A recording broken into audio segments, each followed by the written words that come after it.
Frontmen Alan Greenspan and Ben Bernanke all over the news saying that they were above the law. What is the proper relationship, what should be the proper relationship between a chairman of the Fed and a president of the United States?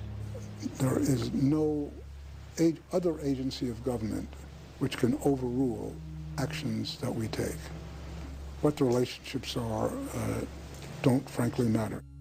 A grassroots movement demanding that the private Federal Reserve be nationalized exploded in size across the country. The momentum had shifted. Now the arrogant central bankers were the ones running scared. They had planned to use their stage crisis to bring in an all-powerful central bank of the world. Immediately, every country goes into action at the same time. The International Monetary Fund is mentioned at the G20 meeting. They say that it must be brought to its full power, and we need a Bretton Woods Part 2 for world taxation. What is global government? For decades, the media denied it existed. But now they're saying, oh yes, there's going to be a global government, a new bank of the world, and we're going to pay our carbon taxes to it. What is it?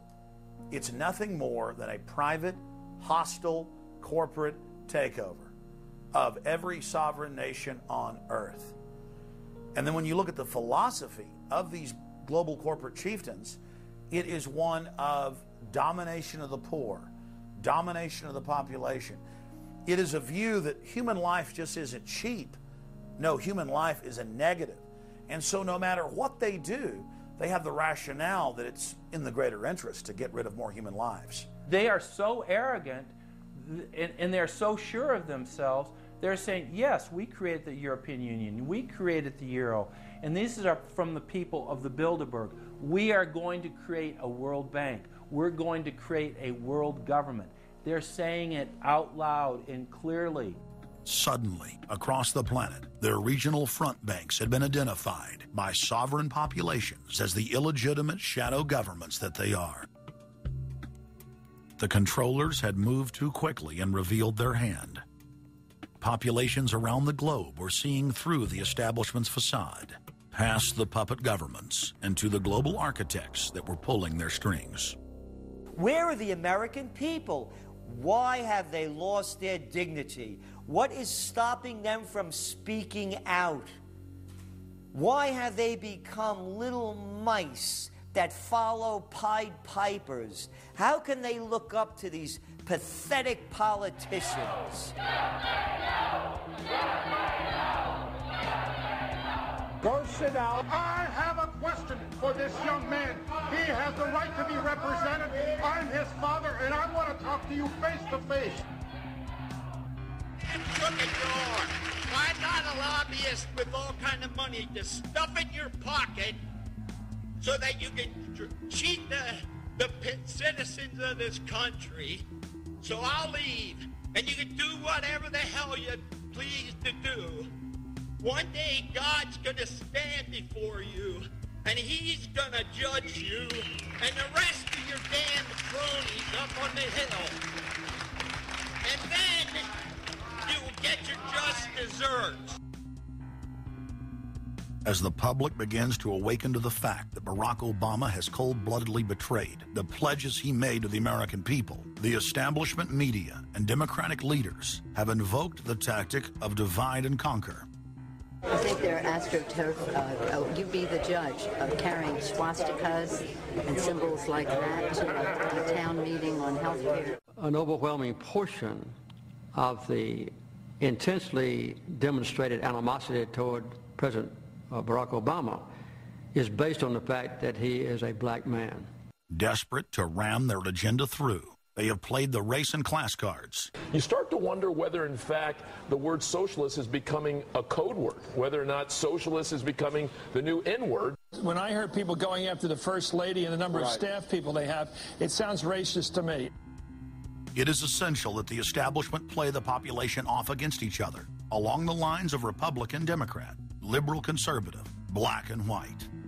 As long as the people are fighting with each other, they can never get together and remove the corporate dictatorship that has criminally seized power through the national security state. Just as George W. Bush betrayed his foolish followers, so must Obama because his only allegiance is to his offshore masters. President Obama today nominated Ben Bernanke for a second four-year term as Federal Reserve Chairman. The president called his actions on the global financial crisis bold and out of the box. As an expert on the causes of the Great Depression, I'm sure Ben never imagined that he would be part of a team responsible for preventing another.